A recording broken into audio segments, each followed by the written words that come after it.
دو نقاب پوشوں نے قسمیں کھائیں، تیسرا خاموش رہا۔ اپنے آپ کو عذاب میں نہ ڈالو، جوردک نے کہا، کسی کے لیے اپنی جانیں ضائع نہ کرو۔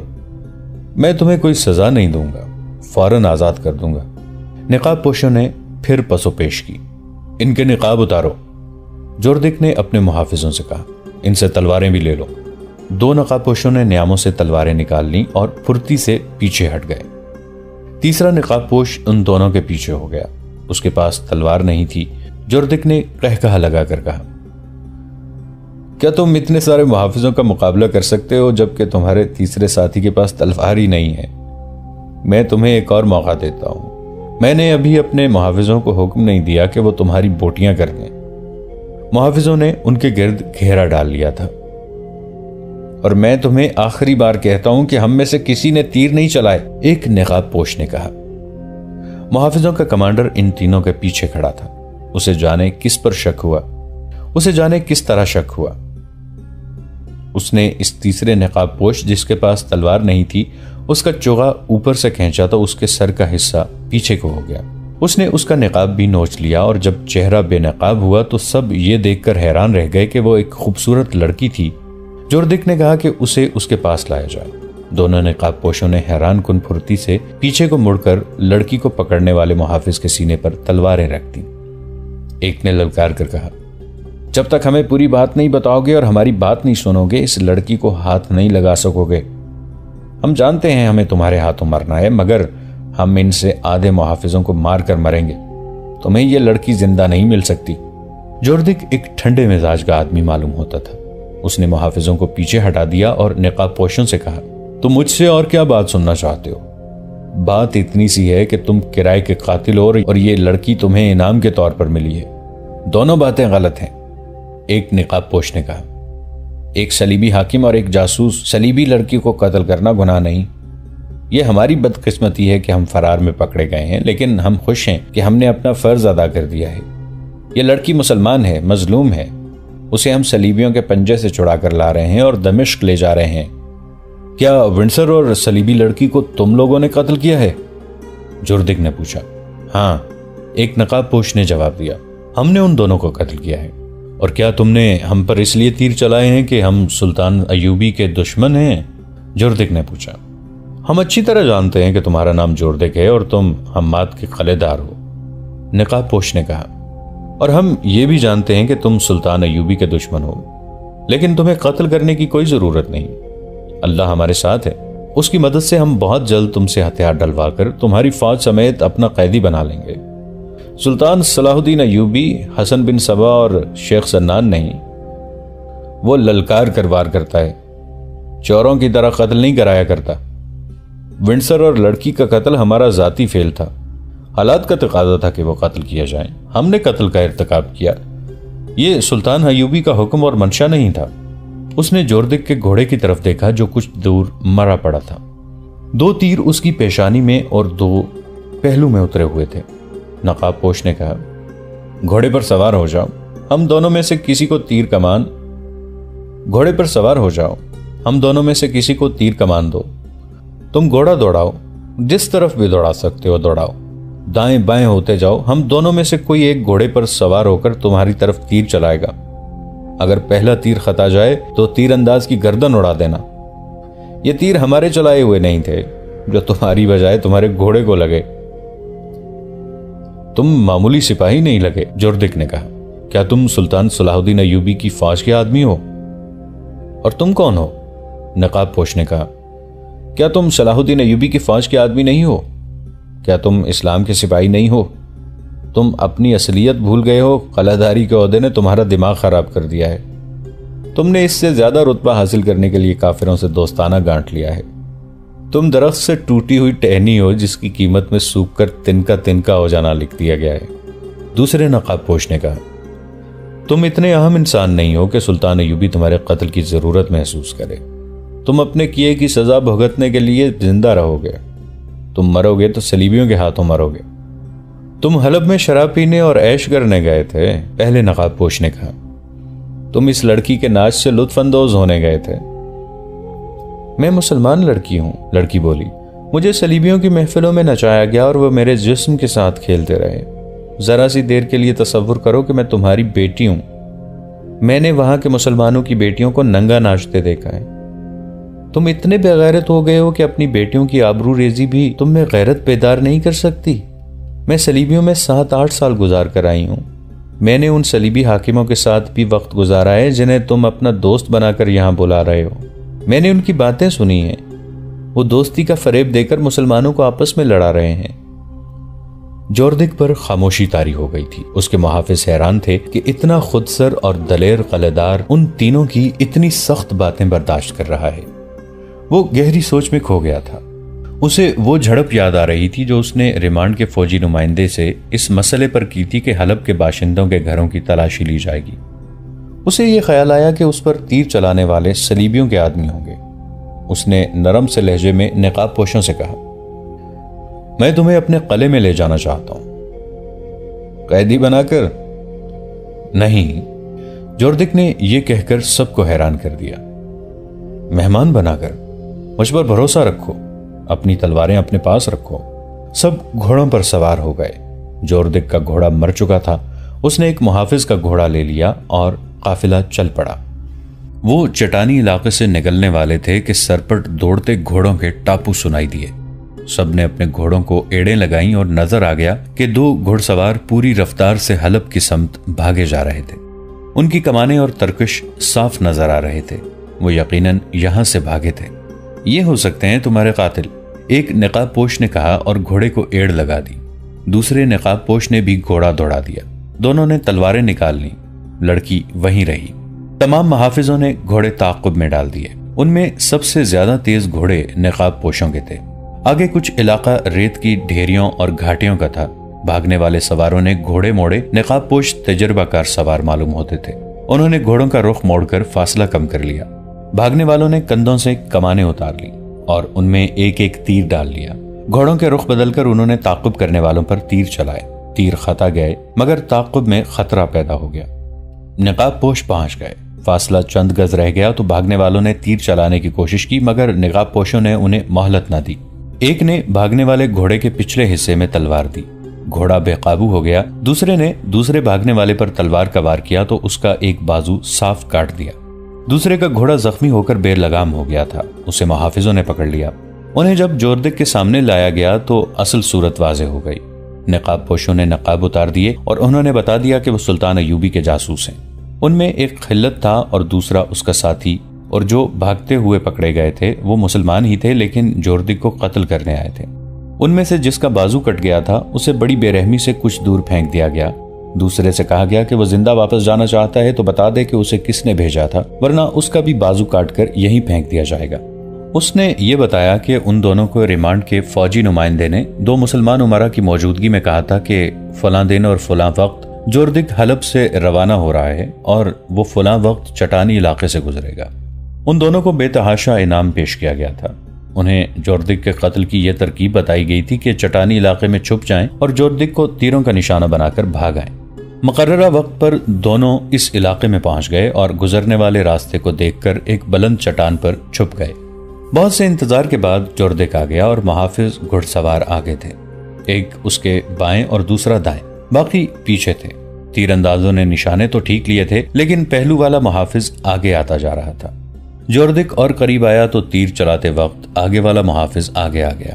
تیر چلا دیے گئے لیکن نشانہ ذرا نیچے ہو گیا تھا۔ دونوں تیر گھوڑے کی پیشانی میں لگے اور دوسرے 2 تیر اس لیے خطا گئے کہ گھوڑا 2 تیر کھا کر بدک گیا تھا اور جب تیر چلائے گئے تو بہت زور سے اچھل پڑا تھا۔ اس سے تیر جوردک کو لگنے کی بجائے گھوڑے کے پہلو میں لگے۔ وہاں چھپنے کی جگہیں بہت تھیں اور موزوں بھی تھیں۔ انہوں نے گھوڑے ایسی ہی جگہ چھپا دیے تھے اور ان کے منہ باندھ دیے تھے تاکہ وہ ہنہنا نہ سکیں۔ تیر انداز بھاگ کر کہیں چھپ گئے۔ انہوں نے محافظوں کو دیکھا جو بکھر کر انہیں ڈھونڈ رہے تھے۔ وہ چھپ کر انہیں دیکھتے رہے، پھر ایک طرف سے چھور اٹھا کے ادھر آ جاؤ، پکڑ لیے ہیں۔ تیر اندازوں نے دیکھا کہ محافظ 3 نقاب پوشوں کو پکڑ کر لے جا رہے تھے۔ تیر انداز بہت خوش ہوئے کہ ان کی جان بچی، مگر وہ ابھی وہاں سے بھاگنا نہیں چاہتے تھے کیونکہ ابھی بھی پکڑے جانے کا خطرہ تھا۔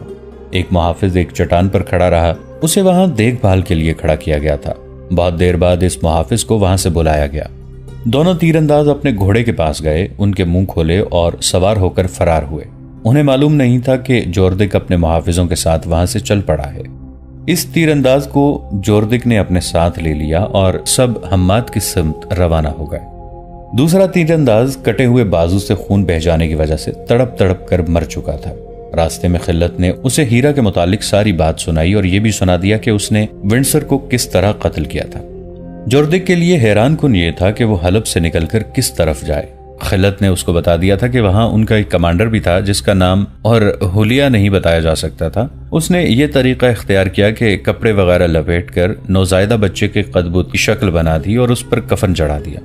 4-5 جاسوسوں نے ادھر ادھر بتایا کہ فلاں جاسوس کا بچہ مر گیا ہے۔ کفن میں لپٹے ہوئے کپڑوں کو کمانڈر نے ہاتھوں پر اٹھایا۔ خلت، اس کا ساتھی حمیرہ اور 4-5 آدمی جنازے کی شکل میں چل پڑے۔ قبرستان شہر سے باہر تھا، وہاں 3 گھوڑے کھڑے تھے۔ یہ گھوڑے ایک ایسا جاسوس لایا تھا جو حلب کی فوج میں تھا۔ یہ چرائے ہوئے گھوڑے تھے۔ جنازہ فوجیوں کے سامنے سے گزرا اور قبرستان بھی گیا۔ وہاں قبر کھودی گئی، جنازہ پڑھا گیا۔ خلت، اس کا ساتھی اور ہیرا گھوڑوں پر سوار ہوئے اور نکل آئے۔ قلعے میں جوردک کا قافلہ رات کو پہنچا۔ خلت وغیرہ کو اس نے باعزت مہمانوں کی طرح رکھا۔ اس نے خلت سے پوچھا، مجھے اب اپنا دوست سمجھو، مجھے یہ بتاؤ کہ صلاح الدین ایوبی کیا کر رہا ہے؟ تمہیں ضرور معلوم ہوگا۔ اس نے الصولہ کا تعاقب کیوں نہیں کیا تھا؟ میں اگر سلطان کا منصوبہ جانتا بھی ہوں تو آپ کو نہیں بتاؤں گا، خلت نے جواب دیا، اور میں آپ کو یہ بھی نہیں بتاؤں گا کہ میں نے حلب سے کیا کیا معلومات حاصل کی ہیں۔ صلاح الدین ایوبی کے ساتھ میری ذاتی دشمنی تھی، جوردک نے کہا، پھر میں اس کے خلاف ہو گیا۔ اس کی وجہ جو کچھ بھی تھی، میں غلطی پر تھا۔ مجھے اس غلطی کا احساس دشمن نے دلایا ہے۔ میں نے صلیبیوں کی نیت معلوم کر لی ہے۔ ایک طرف وہ میری فوج اور میرے قلعے کو استعمال کرنا چاہتے ہیں اور دوسری طرف انہوں نے مجھے قتل کرانے کی کوشش کی ہے۔ مجھے نور الدین زنگی مرحوم اور صلاح الدین ایوبی کی باتیں اور اصول یاد آ گئے ہیں۔ ان کا کہنا ہے کہ یہ جنگ ہلال اور صلیب کی ہے، یہ کسی عیسائی بادشاہ کی کسی مسلمان بادشاہ کے خلاف جنگ نہیں۔ ایوبی کہا کرتا ہے کہ جب تک دنیا میں ایک بھی مسلمان زندہ ہے، صلیبی اسے ختم کرنے کی کوشش کریں گے۔ غیر مسلم خواہ کسی بھی مذہب کا ہو، مسلمان کا دوست نہیں ہو سکتا۔ غیر مسلم دوستی کا ہاتھ بڑھائیں گے تو اس میں دشمنی کا زہر ملا ہوا ہوگا۔ نور الدین زنگی بھی اسی اصول کا پابند تھا۔ وہ ہمیشہ کہا کرتا تھا کہ جس روز مسلمان کسی غیر مسلم سے دوستی کر لیں گے، اس روز اسلام کا خاتمہ شروع ہو جائے گا۔ تو کیا آپ صلاح الدین ایوبی کا ساتھ دینے پر آمادہ ہو گئے ہیں؟ خلت نے پوچھا اور یہ بھی کہا، میں ایک چھوٹا سا آدمی ہوں، معمولی سا سپاہی ہوں۔ مجھے ایسی جرت نہیں کرنی چاہیے کہ ایک قلعہ دار سے یہ پوچھوں کہ وہ کیا سوچ رہا ہے اور اس کے ارادے کیا ہیں، لیکن مسلمان کی حیثیت سے مجھے یہ حق حاصل ہے کہ کوئی مسلمان گمراہ ہو جائے تو اسے اتنا کہہ سکوں کہ تم گمراہ ہو گئے ہو۔ ہاں، جوردک نے کہا، تمہیں یہ حق حاصل ہے۔ میں تمہیں ایک پیغام دینا چاہتا ہوں، یہ سلطان ایوبی کے کانوں میں ڈال دینا۔ میں تحریری پیغام نہیں دینا چاہتا، میں اپنا کوئی ایلچی بھی نہیں بھیجنا چاہتا۔ تم ایوبی سے کہنا کہ حماد کے قلعے کو اپنا سمجھو، مگر اپنے کسی معتمد سالار کو بھی پتہ نہ چلنے دینا کہ میں نے یہ پیشکش کی ہے۔ یہ ایک بڑا نازک راز ہے۔ اسے کہنا کہ صلیبی دوستی کے پردے میں ہمارے علاقوں میں قدم جماتے جا رہے ہیں۔ تم سردیوں کے بعد شاید حملہ کرو، مگر یہ خیال رکھنا کہ ادھر سے تم پہ پہلے حملہ نہ ہو جائے۔ اگر تم نے پیش قدمی کی تو حماد کے راستے سے آنا، میں انشاءاللہ پرانی دوستی کا حق ادا کروں گا۔ دوسرے دن جوردک نے خلت، اس کے ساتھی اور ہیرا کو رخصت کر دیا۔ صلیبی انٹیلیجنس کے کمانڈر ونڈسر کا قتل بے شک اتفاقیہ تھا۔ اس نے سلطان ایوبی کے 2 جاسوسوں کے لیے ایسے حالات پیدا کر دیے تھے کہ وہ ان کے ہاتھوں قتل ہو گیا، لیکن یہ بہت بڑا کارنامہ تھا۔ اس کے قتل سے سلطان ایوبی کو فائدہ پہنچا کہ ان کے دشمن کی انٹیلیجنس جو پہلے ہی کمزور تھی، منظم نہ ہو سکی۔ اس کے مقابلے میں سلطان ایوبی کا نظام جاسوسی زیادہ منظم اور ذہین تھا۔ ان کے جاسوس صرف جاسوس نہیں تھے جو پکڑے جائیں تو خاموشی اختیار کر لیں، انہوں نے جاسوسوں کو بڑی ہی سخت کمانڈو ٹریننگ دے رکھی تھی تاکہ وہ پکڑے جانے کی صورت میں لڑ کر نکلیں اور جسے قتل کرنا ضروری ہو اسے قتل بھی کریں، اور ان کے جسم اتنے سخت ہوں کہ زیادہ سے زیادہ اذیت، بھوک، پیاس اور تھکن برداشت کر سکیں۔ یہ خوبیاں خلت اور اس کے ساتھیوں میں بھی تھیں۔ انہوں نے نہ صرف صلیبیوں کے اتنے اہم افسر کو مار کر دشمن کو اندھا کر دیا، بلکہ جوردک جیسے سخت مزاج قلعہ دار کے ساتھ ایسی باتیں کی کہ اسے سلطان ایوبی کا حامی بنائے۔ خلت نے سلطان ایوبی کو جب جوردک کا پیغام دیا تو سلطان کو یوں سکون سا محسوس ہوا جیسے صحرا میں ٹھنڈی ہوا کا ایک جھونکا بھولے بھٹکے سے آ گیا ہو۔ انہیں ہر طرف دشمن ہی دشمن نظر آتے تھے، اپنے بھی دشمن، پرائے بھی دشمن۔ جوردک کے پیغام نے انہیں سکون تو دیا، لیکن وہ کسی خوش فہمی میں مبتلا نہ ہوئے۔ یہ دھوکہ بھی ہو سکتا تھا، لہٰذا انہوں نے اپنے حملے کے پلان میں کوئی رد و بدل نہ کیا، اتنا ہی پیش نظر رکھا کہ حماد سے حمایت کی توقع ہے۔ اب دشمن کے کیمپ یعنی حلب سے جو اطلاعیں آ رہی تھیں ان میں کوئی نئی بات نہیں تھی، وہاں کوئی تبدیلی نہیں آئی تھی۔ وہاں کے کمانڈروں اور مشیروں کو یہی توقع تھی کہ سردیوں میں جنگ کا امکان نہیں ہے۔ ایک اطلاع یہ بھی ملی تھی کہ صلیبی بظاہر سب کے دوست بنے ہوئے ہیں، مگر وہ درپردہ بڑے بڑے امراء کو ایک دوسرے کے خلاف اکسا رہے ہیں۔ یہ تو سلطان ایوبی کو معلوم ہی تھا کہ اصوالح کے تمام حواری ایک دوسرے کے دشمن ہیں۔ وہ اکٹھے صرف اس لیے ہو گئے تھے کہ سلطان ایوبی کو وہ اپنا مشترکہ دشمن بنا بیٹھے تھے، اور اس دشمنی کی وجہ یہ تھی کہ سلطان ایوبی انہیں عیش و عشرت اور منمانی کی اجازت نہیں دے سکتے تھے۔ انہیں سلطان ایوبی کا یہ مشن بھی اچھا نہیں لگتا تھا کہ سلطنت اسلامیہ کی توسیع اور استحکام کو جنون یا صحیح الفاظ میں ایمان بنا لیا جائے۔ وہ ان حکمرانوں میں سے نہیں تھے جو آرام اور سکون سے حکومت اور عیش کرنے کی خاطر دشمن کو دوست بنا لیا کرتے تھے۔ انہیں جنگی نوعیت کی جن معلومات کی ضرورت تھی وہ انہوں نے حاصل کر لی تھیں۔ ان کی فوج سردی میں لڑنے کے لیے تیار ہو گئی تھی۔ اب رات کی ٹریننگ میں کوئی سپاہی بیمار نہیں ہوتا تھا۔ 1174 عیسوی کا دسمبر شروع ہو چکا تھا۔ سلطان ایوبی نے اپنے فوجی کمانڈروں کی آخری کانفرنس بلائی۔ اس میں مرکزی کمان کے تمام افسر شامل تھے اور دستوں کے کمانڈروں کو بھی بلا لیا گیا تھا۔ سلطان ایوبی نے انہیں پہلا حکم یہ دیا کہ اس لمحے سے فوج کی نقل و حرکت کے متعلق کوئی بات، وہ کتنی ہی بے ضرر کیوں نہ ہو، باہر کے کسی آدمی کے ساتھ نہیں کی جائے گی۔ جو عسکری اپنے بیوی بچوں کے ساتھ رہتے ہیں وہ گھروں میں بھی کوئی بات نہیں کریں گے۔ فوج کے کوچ کا وقت آ گیا ہے۔ یہ ظاہر کیا جائے کہ فوج روزمرہ کی طرح تربیت اور مشق کے لیے جا رہی ہے۔ ان ہدایات کے بعد انہوں نے کہا، ہمارے عیش پرست اور ایمان فروش بھائی اسلام کی تاریخ کو اس موڑ پر لے آئے ہیں جہاں تمہارا اپنے ہی عزیزوں کے خلاف لڑنا تم پر فرض ہو گیا ہے۔ کیا کسی نے کبھی یہ بھی سوچا تھا کہ میں اپنے پیر و مرشد نور الدین زنگی مرحوم کے بیٹے کے خلاف لڑوں گا؟ مگر صورت یہ پیدا ہو گئی ہے کہ بیٹے کی ماں بھی مجھ پر لعنت بھیج رہی ہے کہ اس کا مرتد بیٹا ابھی زندہ کیوں ہے۔ میرے رفیقو، تم جس فوج سے لڑنے جا رہے ہو اس میں تمہارے چچا زاد بھائی بھی ہوں گے، مامو زاد اور خالہ زاد بھی ہوں گے۔ مجھے 2 بھائی ایسے بھی فوج میں نظر آئے ہیں جن کا ایک بھائی ایمان فروشوں کی فوج میں ہے۔ اگر تم خون کے رشتوں کو دل میں جگہ دو گے تو اسلام کے ساتھ جو تمہارا رشتہ ہے وہ ٹوٹتا ہے۔ کوچ سے پہلے تمہیں عہد کرنا ہوگا کہ تم یہ نہیں دیکھو گے کہ تمہارا مد مقابل کون ہے۔ تمہاری نظریں اپنے علم پر رہیں گی۔ دل میں یہ حقیقت بٹھا لو کہ تمہارے سامنے تمہارا کلمہ گو بھائی ہے مگر اس کی پیٹھ پر صلیبی ہے۔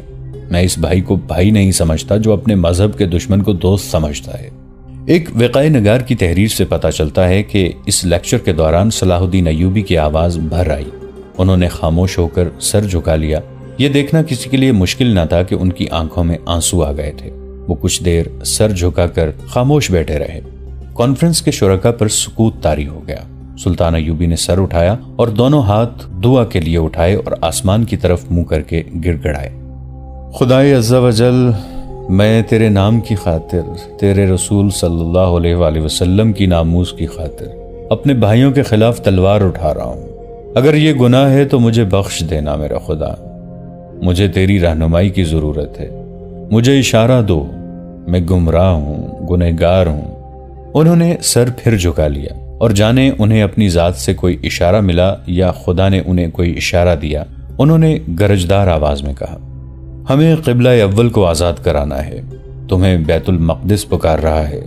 میرے راستے میں میرا باپ آیا تو اسے بھی قتل کر دوں گا۔ میرے بچے راستے میں حائل ہوئے، انہیں بھی قتل کر دوں گا۔ ان کا چہرہ دمکنے لگا۔ جذباتیت کا غلبہ ختم ہو چکا تھا۔ وہ پھر وہی صلاح الدین ایوبی بن گئے تھے جو صرف حقائق کے متعلق مختصر سی بات کیا کرتے تھے۔ انہوں نے کمانڈروں کو بتایا کہ 2 روز بعد رات کا کوچ ہوگا۔ انہوں نے پلان کے مطابق فوجوں کی جو تقسیم کر لی تھی وہ سب کو بتائی اور ہر حصے کے کمانڈر کو کوچ کا وقت بتایا۔ ہراول کے کمانڈر کو ضروری ہدایات دیں۔ چھاپہ مار کمانڈو حبشیوں کی تقسیم بتائی۔ پہلوؤں پر جن دستوں کا رکھنا تھا ان کے کمانڈروں کو کوچ کا انداز، راستہ اور وقت بتایا، اور انہوں نے سب کو یہ بھی بتایا کہ ان کا اپنا ہیڈ کوارٹر گھومتا پھرتا رہے گا۔ دوستو، آج کے لیے اتنا ہی۔ اسی کہانی کی اگلی قسط کے ساتھ بہت جلد حاضر ہوں گے۔ نیچے کامنٹ سیکشن میں اپنی رائے کا اظہار ضرور کیجیے گا۔ ہمارے اس چینل کو سبسکرائب کر کے نیچے موجود بیل آئیکن کو بھی ضرور کلک کیجیے گا۔ اگلی ملاقات تک کے لیے ہمارا اور آپ کا اللہ نگہبان۔